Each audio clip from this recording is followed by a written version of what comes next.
Bonsoir, messieurs et dames. Nous voilà dans la deuxième partie du JDS, journal du dimanche au soir. La partie donc débat, 3 sujets retenus. Burkina Faso, expulsion de la coordinatrice résidente du système des Nations Unies et la volonté d'un recentrage des interventions de l'ONU au Burkina. Nous irons aussi au Mali avec l'affaire Choguel Kokala Maïga, placé sous mandat de dépôt, l'un des acteurs majeurs dans la marche de la transition malienne qui fait donc face à la justice. Et puis si le temps nous le permet, on va s'intéresser à la crise russo-ukrainienne. Nous le disions, le gouvernement du Burkina Faso a exprimé son indignation suite au rapport du secrétaire général des Nations Unies adressé au Conseil de sécurité intitulé Les enfants et le conflit armé au Burkina Faso, un mépris à l'endroit des autorités et institutions burkinabais qui n'ont été ni associées à son élaboration, encore moins informées des conclusions de l'étude. C'est ce qu'on peut lire en tout cas dans le communiqué. Pour sa responsabilité dans la présidence de l'élaboration de ce rapport, le gouvernement a déclaré Madame Carole Flore Smerek-Zinag, bon, j'écorche un peu son nom, coordonnatrice résidente du système des Nations Unies, persona non grata sur le territoire du Burkina Faso. Des invités avec nous pour aborder toutes ces questions. Je m'en vais vous les présenter. Simon Kaboré, il est le secrétaire à la planification de la CRDP, entendez Convergence des révolutionnaires pour la défense de la patrie. Bonsoir. Bonsoir, Geoffroy. Merci d'être avec nous. Merci. Nous sommes avec Martin Savadogo, il est inspecteur du cadastre, chef d'entreprise, analyste politique et économique. Bonsoir. Bonsoir monsieur et bonsoir aux téléspectateurs de TUTV. Un plaisir de vous avoir. On termine avec Mamadou Kabré, président de Prit-Lanaya. Bonsoir. Bonsoir monsieur. Un plaisir de vous avoir. Pour ce plateau, nous le disions, la première des préoccupations est les burkinabés avec le recentrage voulu, notamment des interventions de l'ONU, et ça c'est voulu par la partie burkinabé, et il y a l'expulsion de la coordonnatrice résidente du système des Nations Unies qui a été décidée. Quand on regarde, c'est pas aussi une première puisque la précédente Barbara Manzi, elle aussi a eu le même sort, et pour elle c'était pour avoir pris unilatéralement la décision de faire évacuer les familles des travailleurs de 33 agences en poste au Burkina Faso. Aujourd'hui, quand vous regardez cela, quelle lecture vous faites à la fois de cette volonté de décentrage et évidemment de la décision qui frappe la coordonnatrice résidente, étant entendu, comme je le disais, qu'on n'est pas à une première. Je vais commencer par vous, Martin Savadogo. Alors, merci. En fait, il ne faut pas s'étonner parce que, comme vous l'avez si bien dit, ce n'est pas la première fois et ce ne serait pas non plus la dernière fois. D'accord. Alors, le système des Nations Unies, ce n'est pas... Les Nations Unies, même de façon générale, a été fondé par les nations qui se sont proclamées vainqueurs suite à la Deuxième Guerre mondiale. Et tous ces systèmes-là travaillent dans leurs intérêts. Donc, il faut voir comment ils perçoivent l'Afrique et regarder les différentes crises. Il n'y a pas eu une seule crise où le système des Nations Unies a pu mettre un terme de façon transparente. Alors, donc, il ne faut pas s'étonner de tout ce qui se passe. Et dans un proche avenir, et d'ailleurs, le signal fort est donné par les BRICS.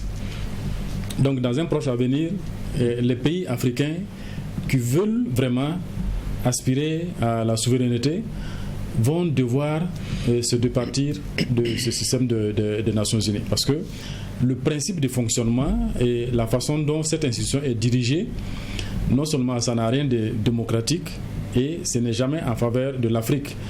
Vous vous souviendrez que le Mali a déposé une plainte et a demandé un débat par rapport aux implications de la France dans l'affaire du terrorisme au Sahel, mais il n'a jamais eu gain de cause. Et récemment, je pense qu'il y a une accusation également de la Russie qui porte sur la France, et ça m'étonnerait également qu'il y ait une suite favorable. Donc, récemment, vous avez vu en RDC où les Nations Unies y sont depuis très longtemps. Ils ont bâclé la souveraineté de la RDC avec des accords qui ne sont pas en faveur de la RDC. Et ce qui se passe en fait, c'est quoi? ils sont là pour une mission bien déterminée. Et ça se voit d'ailleurs à travers l'expression qu'ils emploient. Tantôt, ils disent que les terroristes sont des rebelles armés, tantôt, ils disent que c'est des groupes armés non étatiques. Malgré les appels du gouvernement à la raison, ils ont déjà un agenda. Et leur agenda, c'est quoi? C'est comme dans tous les pays où vous intervenez. D'abord, c'est semer les chaos, ensuite la division, pour pouvoir s'installer durablement et piller les ressources. Et les exemples sont nombreux. Il y a le cas de la Libye, où vous avez promis apporter de la démocratie. Et vous avez vu, c'est le chaos. Il y a le cas du Soudan, où ils ont dit aux Soudanais que la solution était une partition. Ils ont accepté la partition. Les deux pays sont en guerre, à nouveau. Pendant ce temps, les grandes sociétés occidentales sont en train d'exploiter les ressources. Alors, donc, la rupture ne peut pas se faire de façon brutale parce que tout cela doit se préparer de façon progressive. Mais c'est tant mieux que de plus en plus les loups soient en train de sortir des bois. Mais simplement, il faut savoir que les Nations Unies et comme la plupart des organisations dites internationales, qu'elles soient les organisations financières ou les organisations dans les différents domaines, ils ne sont pas en Afrique pour l'intérêt des Africains. Mais vous employez déjà le mot rupture, alors que même dans le communiqué, on sent la partie burkinabé dit assez clairement qu'on est pour la suite de cette coopération-là, mais on la voit ainsi. Non, c'est vrai. Aujourd'hui, on n'est pas en position de force. On ne peut pas rompre de façon brutale avec un certain nombre d'institutions. Tout se prépare de façon progressive. D'accord. Donc, avec le temps, vous allez voir, parce que ce ne sont pas des gens qui sont en mesure de changer de paradigme. C'est totalement impossible. Toute personne qui croit que l'Occident peut changer son regard vis-à-vis de l'Afrique se trompe éperdument. Depuis la conférence de Berlin, où les États-Unis ont pris part, ils ont déjà un regard, leur vision du monde. Ce n'est pas uniquement pour l'Afrique, mais pour l'Amérique latine, et pour l'Asie. Et vous voyez aujourd'hui que même la Chine, qui est une grande puissance, et la Russie, vous voyez à chaque fois, ils n'hésitent pas à interpeller la Chine sur le respect des droits de l'homme, sur ceci ou cela. À chaque fois, ce sont eux qui doivent donner des leçons aux autres. Mais pour ça, ce sont eux qui sont également les premiers responsables des plus grands crimes, les crimes de guerre, au point que les États-Unis même refusent que les ressortissants soient jugés ou même interpellés par la Cour pénale internationale.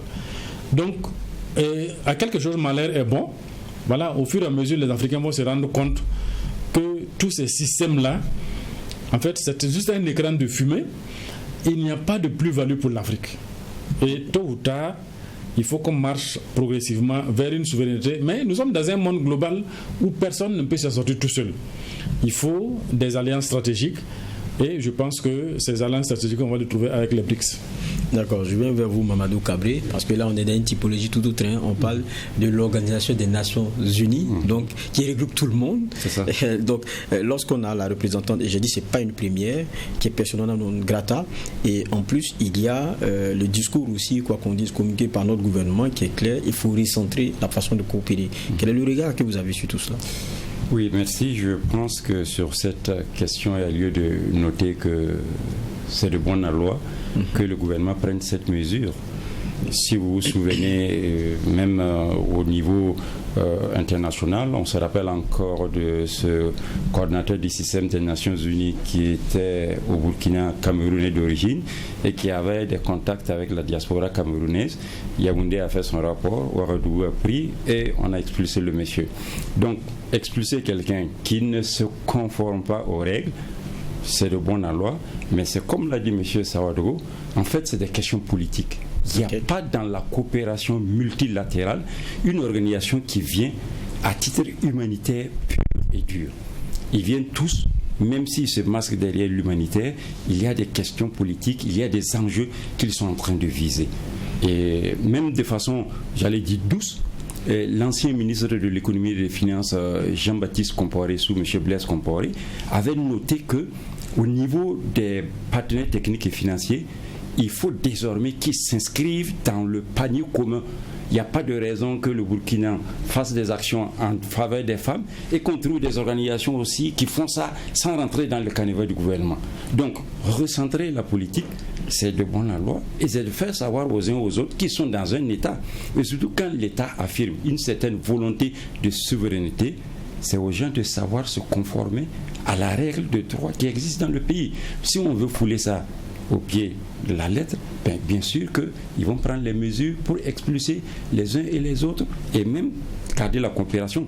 Et finalement, dans ce système-là, ça devient, et ça me rappelle les termes du président français Charles de Gaulle, parlant de l'ONU, il qualifie ça, ce machin.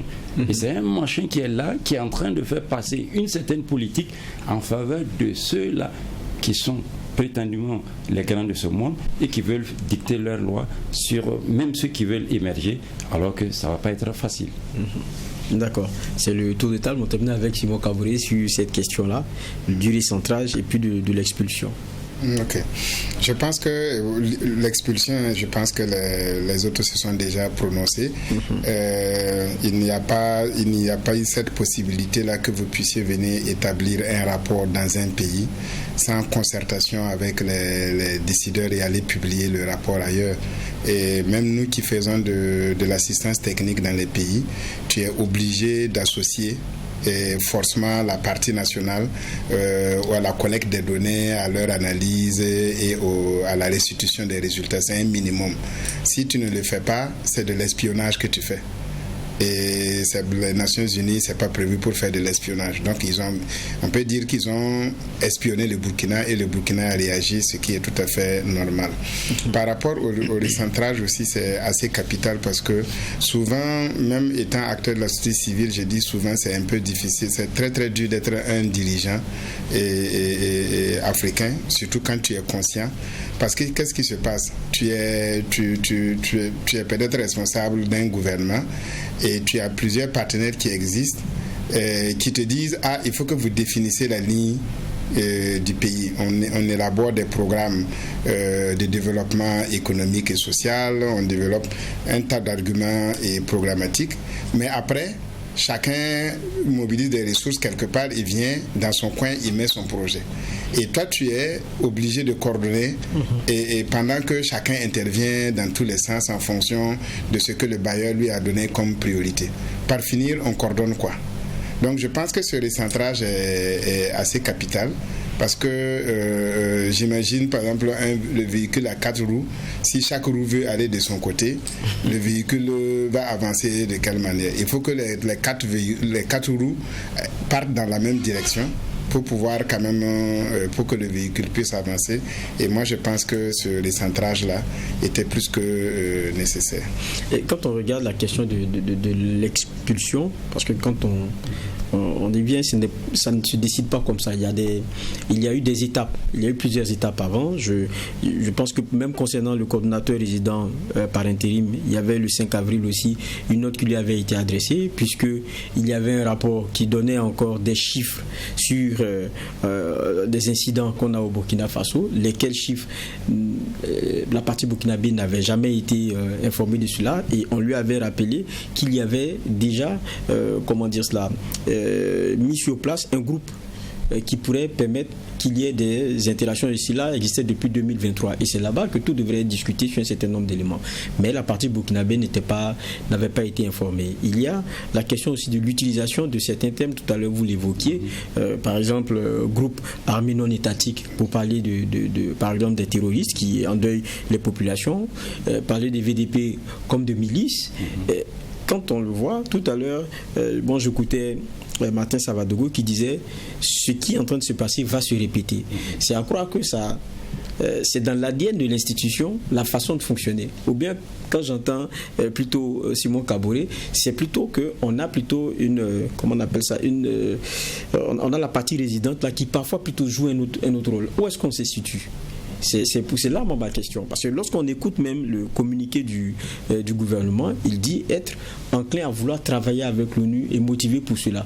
Mais il le dit aussi de façon claire. Moi, je vais trouver peut-être le propos. Voilà, le gouvernement burkinabé souhaite recentrer les... Non, c'est pas ça. Je vais me retrouver dans mes papiers. Voilà, le gouvernement du Burkina Faso réaffirme son adhésion aux idéaux de l'Organisation des Nations Unies, dont il salue les apports dans le contexte de défis sécuritaires et humanitaires.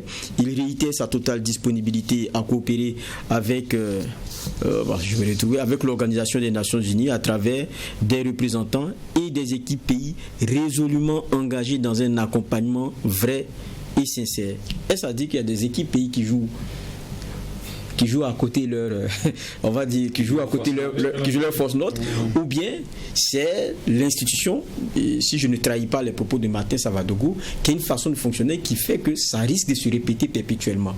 Comme c'est vous qui avez commencé par dire que ça va revenir encore, je commence par vous demander peut-être d'expliciter ce que vous disiez. Alors moi je mets quiconque au défi de me donner un seul exemple, un seul pays où les Nations Unies ont pu régler de façon pacifique et de façon durable un conflit. Je vais prendre le cas le plus patent, la Palestine. Combien de résolutions ont été émises par les Nations Unies? La Palestine aujourd'hui a perdu 90% à 95% de son territoire, sans aucune sanction contre le gouvernement israélien. Pire, c'est les États-Unis qui étaient censés faire un arbitrage équitable qui protège les États-Unis. Israël. Qui protège plutôt Israël. Tout le monde se souviendra du discours mémorable du président Sankara à la tribune des Nations Unies. Alors, dès que vous avez un conflit, vous avez des divergences, et les Nations Unies interviennent, il faut savoir que ça sera à 100% en votre défaveur. Je vous donne un deuxième exemple. C'est en France que la proclamation de l'Azawad a eu lieu. Ça, c'est un acte de guerre. Imaginez simplement que dans un pays africain, il y a la proclamation de l'indépendance de la Corse. Le même jour-là, ce pays va être envahi par la France. Qu'est-ce que les Nations Unies ont fait? Rien, aucune réaction. Quand je vous écoute, ça veut dire que ce n'est pas une question de représentants. Non, ce n'est pas une question de représentants. Ni d'équipe pays. Non, ce n'est pas une question de représentants ni d'équipe pays. Voilà. Parce que, normalement, si les Nations Unies n'adhéraient pas aux actes de ces gens-là, après l'expulsion, ils devaient être sanctionnés par le système des Nations Unies. Mais qu'est-ce qui se passe? On leur donne simplement un autre poste. Parce qu'ils étaient venus véritablement pour ça. Et comme je disais tantôt, je mets quiconque de me montrer un seul pays où les Nations Unies sont intervenues, ou bien les pays occidentaux sont intervenus, et ça s'est soldé par un dénouement favorable à ce pays. Il n'y a aucune crise. D'ailleurs, le terrorisme là, ce n'est pas le Burkina qui est à l'origine. Ce sont des puissances étrangères qui sont à l'origine. Les Nations Unies connaissent ces gens-là. De toute façon, ils opèrent tous de la même manière. Et ces pays, pour ne pas les citer, la France et les États-Unis, vous savez que jusqu'à présent, la France est le seul pays en Europe qui a encore une armée impérialiste, une armée coloniale, la Légion étrangère. Dans beaucoup d'autres pays, ces légions étrangères ont été purement et simplement abolies. Et récemment, je pense que c'est à l'Assemblée nationale française, on dit que jusqu'à présent, le code noir n'a pas été formellement aboli par le gouvernement français.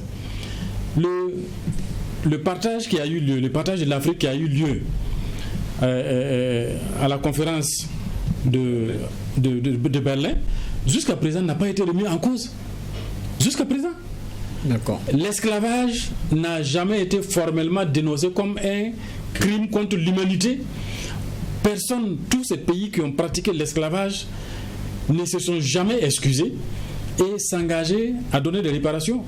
Mais je pense que souvent, les Africains font une mauvaise lecture de l'histoire en pensant que ce qui s'est passé n'était qu'une erreur de l'histoire. Non. Ce sont des gens qui se sont assis et qui ont écrit. Et qui ont même, et leurs penseurs même ont même dit, et ces livres même continuent malheureusement d'être enseignés en Afrique, que l'homme noir, Dieu ne peut pas mettre une âme dans un corps aussi noir. D'accord. Et l'homme noir est un bien meuble. On a compris votre point de vue. C'est comme ça qu'ils agissent. On a compris votre point de vue là-dessus. Mamadou Kabré. Oui. Bon, je pense que ça devient une question quand même de fond. Oui. Parce que c'est vrai qu'il y a une décision d'expulsion, il y a une volonté de recentrage, mais quand on écoute ce que dit Martin Savadogo, c'est que dans le fond, la volonté même de souveraineté qu'on veut et la façon de s'autodéterminer, avec les rapports avec l'ONU, quand je l'écoute, il y a une dichotomie qui fait que on risque de revenir toujours à ce genre de blocage. Est-ce que c'est quelque chose que vous partagez? Oui, je partage ce point de vue dans la mesure où, si vous voyez bien les missions données à ces diplomates-là, on leur dit non-ingérence dans les affaires intérieures du pays hôte. Il y a un certain nombre de réserves qu'ils doivent observer, mais s'ils ne le font pas, alors qu'on sait que bien le poste est juteux avec tout ce qu'il y a là-dedans, s'ils ne le font pas, c'est qu'ils ont des directives qui viennent d'en haut avec leur mission pour l'exécuter. Sinon, le minimum, chacun sait qu'il ne doit pas, en tout cas, écorcher les relations dans le pays hôte. Si on voit un peu l'histoire de cette diplomatie avec les ambassadeurs ou ceux qui ont le même profil, c'est un pays qui a décidé d'envoyer un de ses ressortissants en France auprès du roi pour montrer sa bonne volonté de coopérer et de ne pas faire la guerre. Donc, c'est du domaine régalien du chef de l'État. Et si on le sait et qu'on doit s'y conformer, il n'y a pas de raison qu'on fasse autre chose.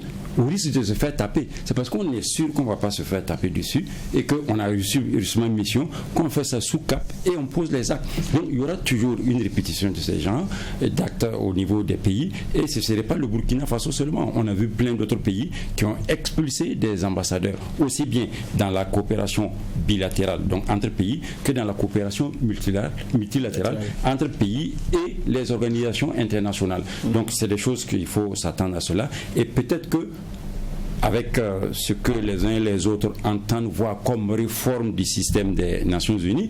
On a entendu dire que cette année, avec la conférence annuelle, il y aura beaucoup de chefs d'État qui iront. Et bon, on attend en tout cas ce qu'ils donnent une certaine voix, de sorte que nous ayons un discours mémorable comme celui que Sankara a tenu devant la tribune des Nations Unies. Donc, pour que le système puisse s'arrêter, qu'il y ait une coopération, j'allais dire fluide, sans accroc, il faut justement que le système lui-même qui chapeaute ces diplomate-là accepte de tourner une certaine page pour que nous lisions les pages de façon claire. D'accord. Je vais venir vers Simon Kaboré qui connaît un peu mieux le milieu, qui dit que normalement c'est régi par un certain nombre de règles qui font que ça devrait fonctionner. Mais à ce qu'on voit, je pense que de façon très claire, il y a une dénonciation d'une façon de procéder qui ne va pas, avec des terminologies qui sont d'abord dénoncées par la partie burkinabé. Deuxièmement, il y a même les chiffres qui sont quand même aussi assez graves, qui sont imputés aux forces de défense et de sécurité sans que la partie burkinabé ait eu à donner son avis là-dessus. Est-ce que dans ce cas de figure, on peut avoir on va dire des éléments pays qui puissent agir ainsi? Moi, je pense que M. Savadogo l'a déjà dit, c'est pas une question d'éléments pays, mais c'est une question de système. Il faut que tous les Burkinabés comprennent que le danger auquel le problème auquel d'insécurité on a été confronté, ça a été planifié. Et avec des visions à long terme, avec des acteurs qui avaient chacun un rôle à jouer. Et je pense que le système des Nations Unies simplement avait son rôle aussi à jouer et tente depuis belle lurette de le faire. Quand on voit effectivement le gouvernement qui avait déjà attiré l'attention sur les terminologies utilisées, parce que c'était un début de légitimation de ces terroristes-là pour un jour nous dire il faut s'asseoir sur la même table que eux pour discuter, et c'est comme ça qu'on arrive à dire il faut alors leur donner cette partie du territoire. On l'a vu au niveau du Mali où on a commencé à les appeler des séparatistes. Et par finir, il y a eu l'accord d'Alger où effectivement on avait partitionné le Mali. Donc il fallait les prendre dès ce moment-là. Ensuite, on a vu également la représentante qui a été expulsée la première fois, où on expliquait qu'elle était capable de sortir elle seule avec son véhicule et puis parcourir des kilomètres au niveau de Dori où nos forces armées ne pouvaient pas partir, mais elles pouvaient aller et puis revenir. Comment cela est possible dans un pays? Pourquoi est-ce qu'elle n'était pas attaquée? Pourquoi on enlevait des expatriés, mais elle, on ne l'enlevait pas? Il y a une complicité manifeste. Et là encore, on a vu encore quand les Nations Unies qui ont crié avec certains mouvements des droits de l'homme, qui ont crié à la stigmatisation des communautés, à l'épuration ethnique ici, c'est encore pour transformer l'image de la lutte que nous menons et pour pouvoir justifier une intervention internationale. Et maintenant, on a ce cas. Ça veut dire que c'est comme si, au fait, le rôle du système des Nations Unies dans cette crise qui a été créée est de tout faire pour créer l'environnement international nécessaire à l'intervention d'une force internationale au Burkina Faso. Tout concourt vers là. Donc ce n'est pas quel que soit celui qu'on envoie, il est obligé de rentrer dans l'agenda. Il est briefé avant de venir. Il reçoit une mission. Et il vient, il doit exécuter. Sinon, il ne vient pas. Donc en clair, pour vous, ça va se répéter. Ça va se répéter tant que... Et je pense que le gouvernement burkinabé le sait, même si au fait, diplomatiquement, ils ont dit qu'ils sont prêts à continuer à travailler, ils font quand même le recentrage. Et aussi, disons-nous que entre nous, l'ONU est en train d'aller vers son déclin. Et c'est pas la peine que le Burkina annonce que ceci, c'est là parce que ça va arriver. Quand on voit au niveau à l'international les dossiers internationaux aujourd'hui qui se jouent, où on ignore royalement et l'ONU.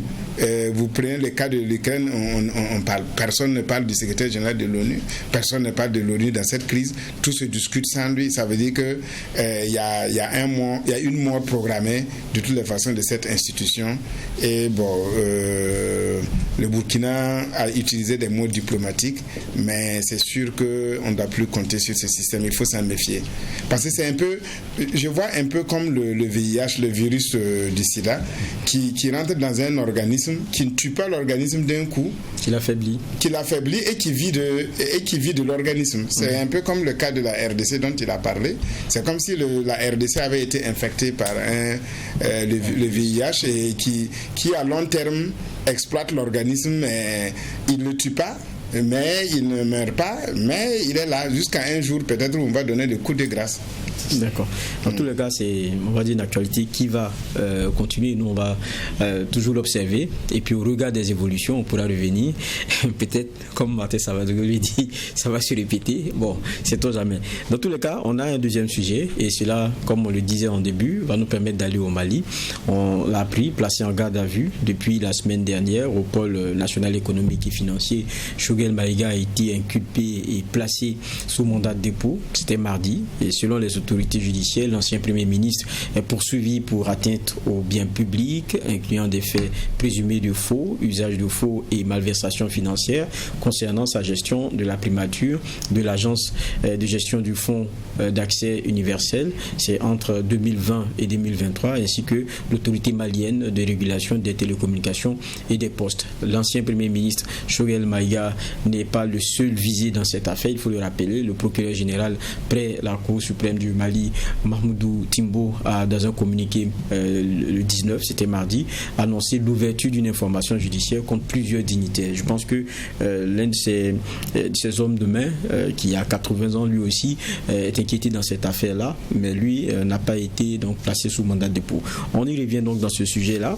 Quand on regarde Choguel débarqué en décembre dernier, aujourd'hui donc dans la tourmente, il y a beaucoup qui ont fait la double lecture du Premier ministre que nous avons ici, qu'on n'entendait pas du tout, et qui a été nommé il n'y a pas longtemps. Il y a Choguel Maïga, plutôt qu'on a entendu, mais dans un tout autre registre, beaucoup plus critique. C'est vrai qu'il a été, et c'est pour cela qu'il a été, il a été débarqué juste après une grande rencontre qu'il lui-même avait, dans laquelle il avait encore envoyé quelques pics à l'endroit des autorités maliennes, alors qu'il était encore en place. Aujourd'hui, quel regard vous avez sur l'allure de Choguel Maïga depuis ces événements? J'avais commencé tout à l'heure par Martin Savadgo. Cette fois-ci, je commence avec vous, Mamadou Cabri. Et c'est bon d'ailleurs, puisque Choguel Maïga était le visage politique de la transition que nous avions ailleurs, et vous êtes l'homme politique de la table. Ah bon, d'accord. Okay. Bon, disons-le, c'est connu. Hein. Une fois que vous êtes aux affaires, bon, quels que soient les gaffes que vous posiez, bon, on vous tient pas rigueur. Mais une fois que vous quittez l'emploi que vous occupiez et que vous n'avez pas votre langue dans la poche, bon, bien sûr, attendez-vous à ce qu'on sorte des dossiers. Et, bon, mais là aussi, avec l'ancien Premier ministre, bon, il a beaucoup fait pour la transition. Il a permis à la transition de se sédimenter. Je dirais même qu'il a été sur le plan international. On se rappelle encore avec son terme aux Nations Unies où il disait que la France les a largués en plein vol, tout ça. En tout cas, pour avoir fait ce qu'il a fait, il estime qu'il ne doit pas être justement sur les carreaux. Bon, il a été interpellé, cette affaire s'est passée. On dira que, bon, bien sûr, si c'est vérifié, voici des faits. Mais pour sa personnalité, on aurait pu quand même ouvrir une enquête et le garder toujours chez lui et puis continuer les investigations. Mais quand ça se fait comme ça, bon, c'est comme si justement il y a comme une forme de revanche, une forme de vengeance contre un monsieur qui a été, en tout cas à un moment donné, critique depuis qu'il a été débarqué. Et aussi, c'est une situation dans laquelle qui peut envenimer la situation au Mali. Parce que là, on est en train d'ouvrir un autre front. Choguel Maïga, quoi qu'on le dise, il est quand même quelqu'un connu dans la scène, un résistant. Et bon, on a d'un côté ce pourquoi on est venu, les terroristes, on a les partis politiques, puis on a les anciens camarades. Bon, est-ce que ça valait la peine de faire autant de bruit? Si c'est pour le coup d'État, ça c'est une autre paire de manches, mais en tout cas pour un politicien, il faut s'attendre à tout moment pour avoir été aux affaires. Il faut s'attendre à tout moment à en tout cas avoir les menottes au poignet. C'est vrai qu'il a lui-même dit, quand on est homme politique, il faut s'attendre à aller en prison. C'est pas forcément un événement. Vous le partagez, hein? Ah oui, mais justement, et même l'image de ce comédien ivoirien qui dit qu'il y a des prisonniers qui quittent la prison pour aller à la présidence et il y a des présidents qui quittent la présidence pour aller en prison. Bon, donc ce sont des jeux, j'allais dire, qui sont dans le lot quotidien des hommes politiques. Mais à mon avis, je pense qu'au regard de la statue, pour éviter que ça ne se répète, pour éviter même que ceux qui ont posé l'acte, un jour aussi on leur dise, mais écoutez-vous aussi, vous pouvez aller là-bas. Bon, je pense qu'on aurait pu garder un certain réalisme politique. Et puis, bon, de toute façon, il pourra aller nulle part. J'ai l'impression, à vous écouter, que vous dites qu'on aurait pu, même s'il y a ce qui est ouvert comme soupçon, parce qu'on en a encore à la question des soupçons, on aurait pu avoir un traitement avec beaucoup plus d'égards. Pour un ancien Premier ministre, à mon avis, en tout cas, c'est quelque chose qui est davantage valorise la fonction et valorise la ressource humaine qui a été ce Premier ministre-là et qui a beaucoup fait pour la transition. Si je ne me trompe pas, vous me corrigez. J'ai l'impression aussi que vous dites que ce traitement avec plus d'égards ne se fait pas au regard aussi de ces postures critiques. Bien sûr. D'accord. On va aller avec vous, Simon Kabouré. Cette nouvelle, qu'est-ce qu'elle vous inspire? Je ne suis pas politique. Je ne suis pas politique et je vois les choses autrement. Moi, je salue vraiment le courage des dirigeants du Mali qui ont assumé leurs responsabilités. Il faut se dire une chose. Il faut se dire quand vous êtes engagé dans une refondation, et pour ne pas dire, même si au Mali, ça n'est pas dit que c'est une révolution, ça s'y apparente beaucoup. Il ne s'agit pas de dire qu'on a fait un peu, on a fait beaucoup pour la nation. La nation n'a pas besoin qu'on fasse beaucoup pour elle. La nation a besoin qu'on fasse tout pour elle. On doit tout faire pour la nation. On ne doit pas juste faire beaucoup. Choguel Maïga, effectivement, il a été un leader, il a essuyé, il a été au front, effectivement, et on salue, et c'est sûr que le peuple malien va lui reconnaître ça. Mais indéniablement, ce qu'il a fait pour la nation ne peut pas excuser ce qu'il a fait contre la nation. Parce que des détournements, des mauvaises gestions... Ça encore, c'est des soupçons. Oui, c'est des soupçons. Je veux dire que de prime abord, les actes, je parle des actes. Si c'est confirmé qu'il a fait ça, il est soupçonné d'avoir posé des actes contre la nation. Et ça ne peut pas justifier, ça ne peut pas être excusé par ce qu'il a fait auparavant. Je dis que le gouvernement malien a été courageux parce que quoi? Parce que il y a des concepts qu'on utilise très souvent pour freiner de telles actions. On a vu ici, entre-temps, quand il y a eu l'insurrection à la reprise, on voulait poursuivre certains dignitaires, les gens disent « Ah, on est dans une chasse aux sorcières ». Et du coup, ça stigmatise l'acte que vous voulez poser. Et souvent, les gens, pour ne pas être taxés de choses, ils se freinent. Ou bien on dit « Oui, la révolution a commencé à bouffer ses enfants ». Si vous ne voulez pas qu'on dise ça, vous vous freinez. Mais là, ils ont assumé. Et moi, je pense que et c'est tout à fait à l'honneur du gouvernement malien. Si effectivement il est innocent, il va être libéré. Mais s'il est coupable, il va assumer. Ça n'empêche qu'on lui répondra les services rendus à la nation. Mais s'il est coupable, il va être sanctionné et c'est tout à fait normal. Et il faut que ça, dans l'espace AES, que ce soit au Burkina, au Niger, au Mali, tous ceux qui sont en poste le sachent qu'ils ne bénéficieront pas de clémence parce qu'ils ont rendu service. Ce qu'ils font aujourd'hui, ça va les rattraper. Ce n'est pas une question qu'il a critiqué le gouvernement quand il est parti. Et rien ne prouve aussi que ce n'est pas à cause de ça qu'on l'a débarqué du gouvernement. Donc, je ne suis pas sûr que c'est à cause de ces critiques, mais peut-être que c'est une suite logique des raisons qui ont fait qu'on l'a mis à l'écart, effectivement, du gouvernement. Donc, moi, je suis tout à fait en phase et que, effectivement, les règles qui s'appliquent en matière de bonne gestion des ressources de l'État priment, quoi. D'accord. Martin Savalogo, sur le cas Choguel. Alors, moi, je veux me baser sur des éléments objectifs.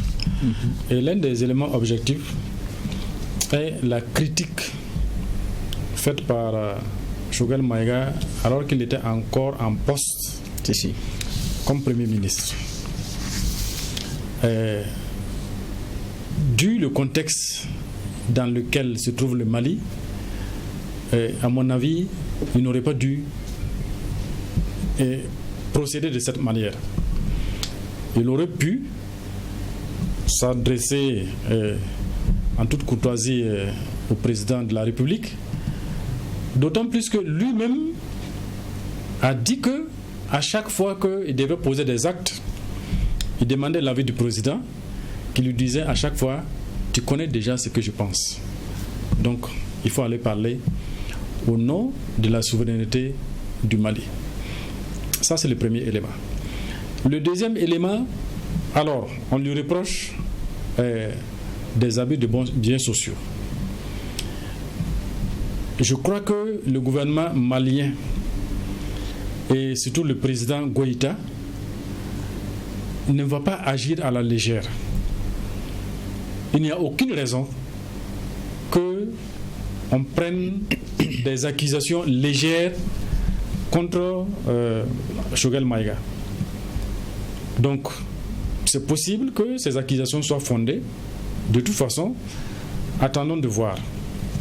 Mais il y a un élément très important parce que le plus souvent, dans les mouvements progressistes et dans la gestion du pouvoir, ce n'est pas tout le monde qui vient dans la gestion du pouvoir par patriotisme et par l'envie de faire changer les choses.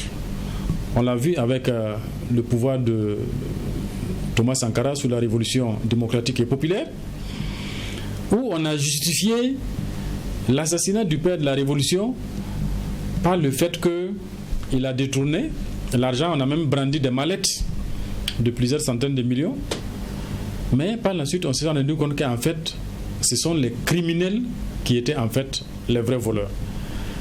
La plupart des problèmes d'ailleurs que nous vivons aujourd'hui sont dus à cette gestion chaotique du Burkina pendant ces 27 années. Donc, le pouvoir au Mali, au Burkina et au Niger n'échappe pas à ce que des opportunistes puissent s'infiltrer. Et c'est tant mieux. Le cas de Choguel Maïga, si c'est avéré et qu'il est vraiment coupable de ces abus de biens sociaux, il faut que tous ceux qui sont des dirigeants, que vous soyez ministre, député ou directeur de société d'État, il faut que vous sachiez que tôt ou tard, vous allez rendre compte de votre gestion. Et j'ai suivi une fois le président Traoré qui disait que, dans un premier temps, il fallait observer et laisser les uns se découvrir eux-mêmes. Et c'est une bonne attitude parce que l'être humain ne peut pas cacher indéfiniment sa vraie nature. Et j'ai senti que, surtout avec les déclarations de Choguel Maïga, il a voulu mettre en avant ses ambitions personnelles.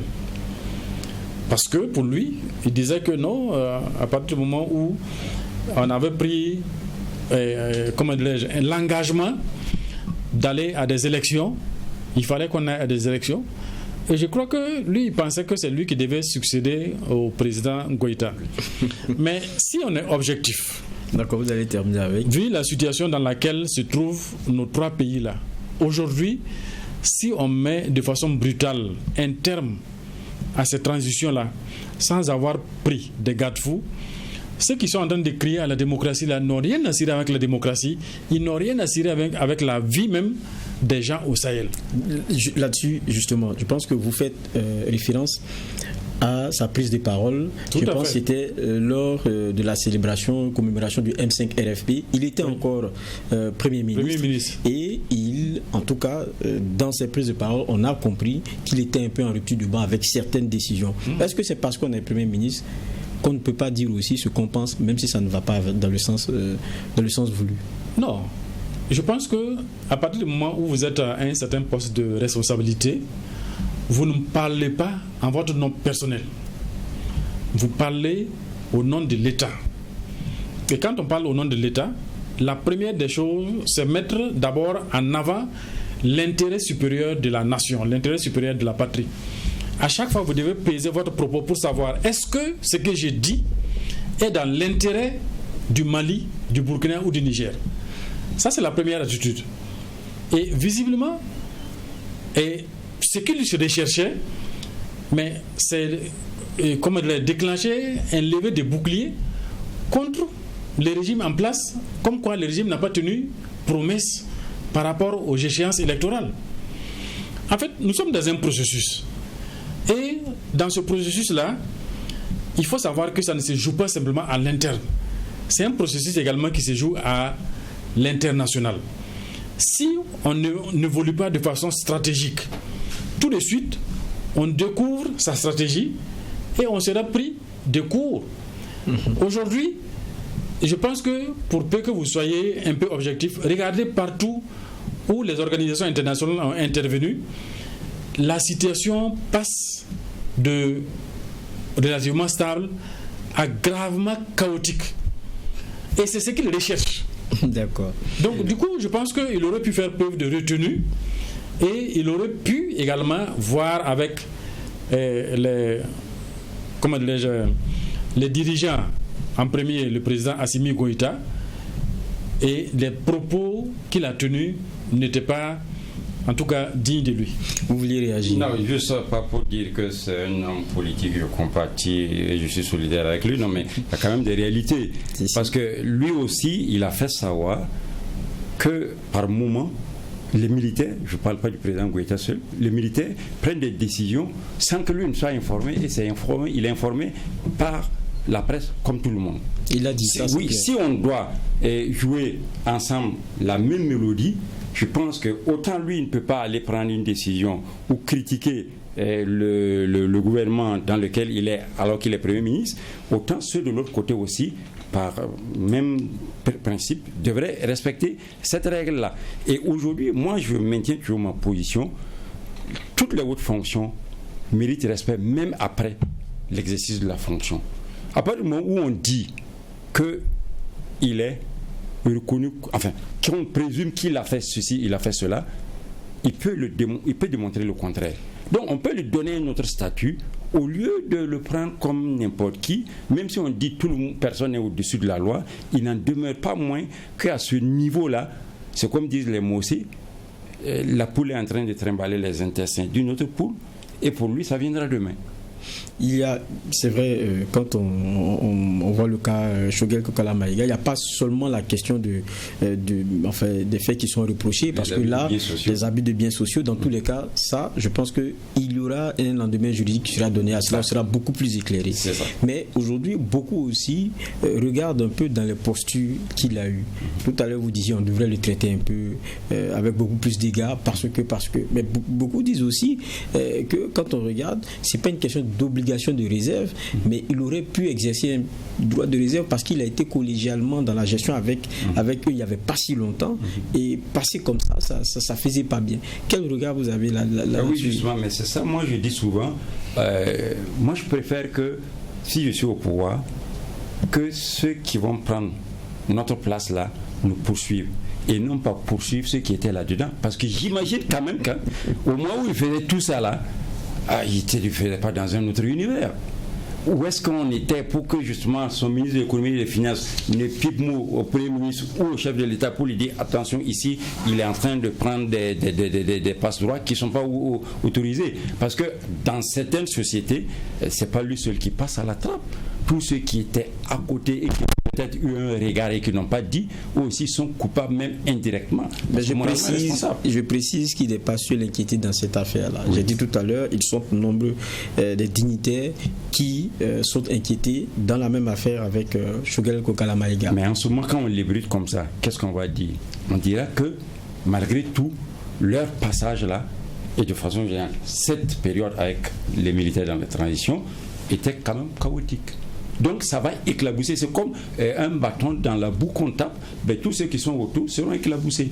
Donc c'est pour ça que moi je prône toujours la prudence et je prône toujours un soft conduit dans ces affaires-là. Parce que quand on le fait comme ça, bon, ok, mais qu'est-ce qui sera dit après?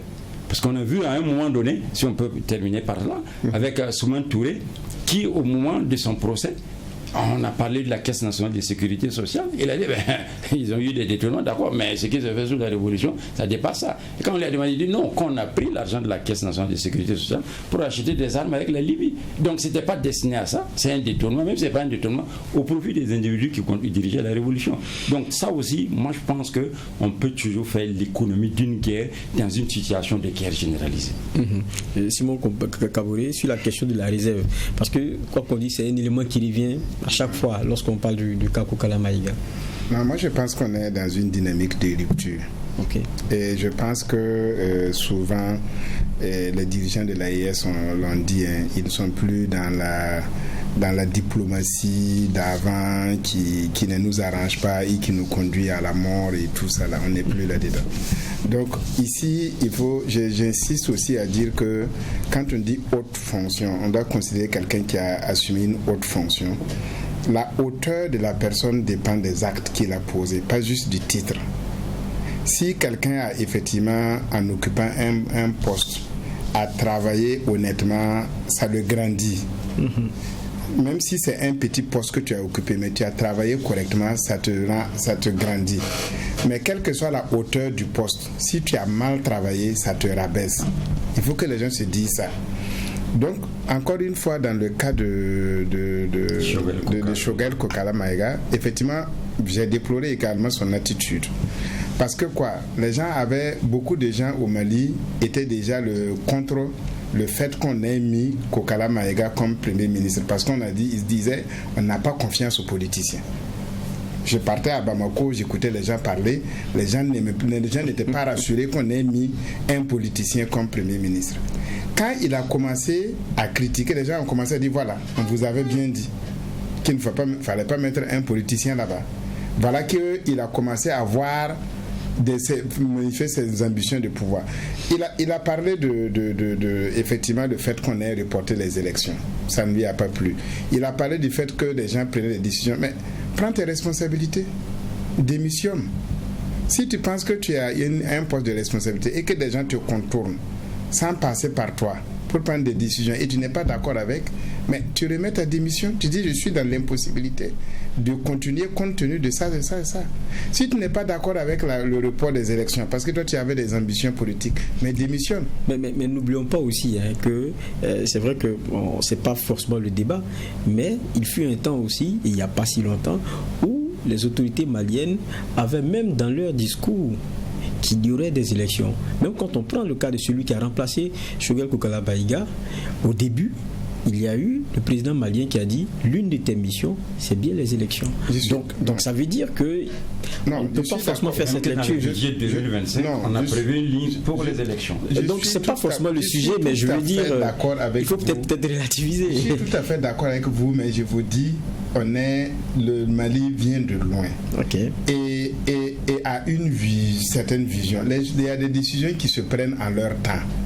C'est comme un peu ici quand les gens nous parlaient toujours des élections. Les élections n'est pas une finalité en soi. Moi, on peut pas nous penser aujourd'hui que c'est bon de faire des élections. Et demain, on se retrouve à dire, voilà, par rapport à ceci, cela, c'est mieux qu'on ne le fasse pas. On ne doit pas nous dire non, parce que hier, vous avez dit ça, vous allez forcément le faire. Même nous, chacun de nous prend des décisions aujourd'hui, tu considères certains paramètres et tu décides de continuer ou pas. Tu ne vas pas me dire, parce que j'ai déjà dit hier, quelles que soient les réalités d'aujourd'hui, je fais ce que j'ai dit hier. C'est de l'aberration à la limite. Donc, moi, je dis toujours, il devait assumer sa décision. S'il n'a pas assumé, et il a attendu jusqu'à ce qu'on le mette à la porte, il assume. Quand on dit, par exemple, qu'il faisait des gestes et que les autres assumaient, moi, si je suis dirigeant, et nous tous, on dirige des entreprises, c'est pas à la première faute de l'argent que tu le mets dehors. Tu attends de vérifier. Tu peux attirer son attention. S'il continue, tu lui rassembles les informations, tu lui donnes un avertissement. S'il continue, à un certain moment, tu dis, OK, je vais te licencier compte tenu de la gravité de la situation. C'est pas parce que je ne l'ai pas renvoyé à son premier acte que je suis complice des actes qu'il a posés. Vous ne savez pas qu'est-ce qui s'est passé à l'intérieur pendant tout ce temps avant qu'on se décide, parce que comme quelqu'un le dit, le président Goïta sait très bien quels sont les risques en termes d'impact de l'opinion qu'il a à évincer effectivement un Kokala Maïga et effectivement à ce qu'il mesure ses risques. Il a dû peut-être à un certain moment, malgré lui, aller dans ce sens, parce que avant tout, c'est pas l'image de Kokala qui est en jeu, c'est pas juste l'image de façade que l'on peut pendant d'unité entre eux qui est en jeu, mais c'est l'avenir du Mali et c'est sa décision de donner un autre ton au Mali, montrer que les choses ont changé, qui était en jeu, et il a assumé. Et je vais revenir vers celui qui a la casquette politique, Mamadou Cabri. Parce que quand on regarde, il y a ce qu'il dit qui est très intéressant, et ça vient dans l'imaginaire populaire. Bon, voilà, au moins cette fois-ci, là, eux, ils ont décidé de mettre un premier ministre militaire, politique. Bon. Je prends le cas malien, c'est de ça que je parle avec Kokala Maïga. Voilà ce qui est en train d'arriver en définitive. Ceux-là, il ne faut pas leur faire confiance. Tout à l'heure, il y avait Martin Savadogo qui rappelait la question de l'ambition, qui peut-être pour certains prend toujours les dessus. Est-ce qu'en définitive, pour quelqu'un comme Kokala Maïga, qui reste un politique, qui est allé en rupture du banc avec les gens de son camp, parce que beaucoup n'ont pas compris d'abord qu'il accepte le poste de Premier ministre. Voilà. Aujourd'hui, voilà ce qui est en train de lui arriver. Comment il se... On ne m'a pas parlé de comment il se réinvente, mais qu'est-ce qu'on retient comme histoire quand on regarde ça? Mais justement, c'est ça qui pose le problème de ce qui lui est arrivé là, que moi je trouve que c'est un peu trop fort. C'est comme s'il a été payé en monnaie de singe. Mon voisin disait tout à l'heure qu'à un certain moment, au moment où il posait les actes, on avait mesuré une certaine prudence et on n'a pas fait. Mais non, tout acte est condamnable. C'est comme au moment de la campagne, on dit non, on préfère l'ancien voleur au nouveau voleur. Il dit le voleur, c'est un voleur. Il n'y a pas à préférer l'ancien à nouveau. Donc s'il a commis un acte, si on estime qu'à un moment donné, c'est pas grave, ou on peut passer l'éponge là-dessus, même après, on ne peut plus rien faire là-dessus. Moi, c'est à mon avis. C'est chacun avec sa forme de gouvernance. Effectivement, il a été utilisé, disons quoi, comme un cheval de Troie. Parce qu'à l'époque, avec la CEDEAO, on avait besoin que quand même on civilise davantage les postes. Il est venu, ça a tenu beaucoup de choses.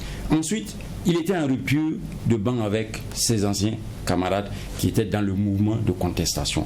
Puis, il a pris des engagements, il a prononcé des termes très forts, surtout contre la France, contre le système des Nations Unies. On en parlait d'ailleurs quand il est allé à la tribune des Nations Unies. Donc, tout ça, lui aussi, il peut être, j'allais dire, dans la posture de ce que le prophète Mohammed dit, c'est la menthe religieuse sur l'herbe. Si la menthe tombe, c'est que l'herbe aussi est tombée. Si l'herbe tombe, la menthe tombe. Mais bon, dans ce cas de figure-là, s'il réagit, il réagit parce qu'il estime qu'en ce moment, il a été payé en monnaie de singe. Donc, mais chacun, à mon avis, quand on pose des actes, il faut les assumer. Si après, il y a le revers de la médaille, on assume, ça fait partie de la chose. Comme disait Max, toute chose a son contraire. Donc, être au pouvoir, à un moment, on a les honneurs, on a les choses, mais à un moment donné aussi, on a les charges, on a les déboires. Donc, on assume là-dedans. Mais en tout cas, je pense qu'entre politiciens, on aurait dû atténuer ça, être plus soft. Je maintiens ma position, c'est ma façon de faire ma gouvernance. Bon, c'est vrai que... Mais bon, justement, je vais réagir sur ça. Quand on dit que ce n'est pas un politicien, si vous êtes sur le terrain de football, vous êtes joueur de football, vous êtes footballeur. Si on est en train de gouverner, on est en train de faire la politique. Maintenant, on n'est pas politicien avéré, politicien chevronné. Ça, c'est notre... Bon, là, on est dans des approches sémantiques où la politique, c'est la gestion de la cité. Donc, à partir du moment où on gère la cité, on fait de la politique. Ceci n'est pas politicien de carrière, mais ça, c'est une autre paire de matchs. On l'aura compris. En tout cas, merci. Et on est politicien du moment. Merci, merci. On avait 3 sujets, mais on ne pourra pas les avoir tous les 3. On voit que les 2 ont été déjà assez passionnants et puis beaucoup plus proches de nous d'ailleurs. Mais pour la suite, on regarde pour l'affaire Choguel Kokalamaïga, parce que n'oublions pas qu'il est poursuivi pour atteinte au bien public, incluant des faits présumés de faux, usage de faux et malversation financière. Dans tous les cas, quand on pose des actes, on doit bien pouvoir les assumer et y répondre. Et puis, c'est toujours un intérêt pour chacun de venir même être blanchi. Ceci dit, merci à chacun d'entre vous d'avoir été avec nous. Simon Kaboré, qui je le rappelle, est secrétaire à la planification de la DCRDP, la CRDP plutôt, Convergence des révolutionnaires pour la défense de la patrie. En tout cas, merci d'être passé. Merci aussi à vous, Martin Savadogo. Je rappelle que vous êtes inspecteur du cadastre, chef d'entreprise, analyste politique et économique. Merci d'être passé.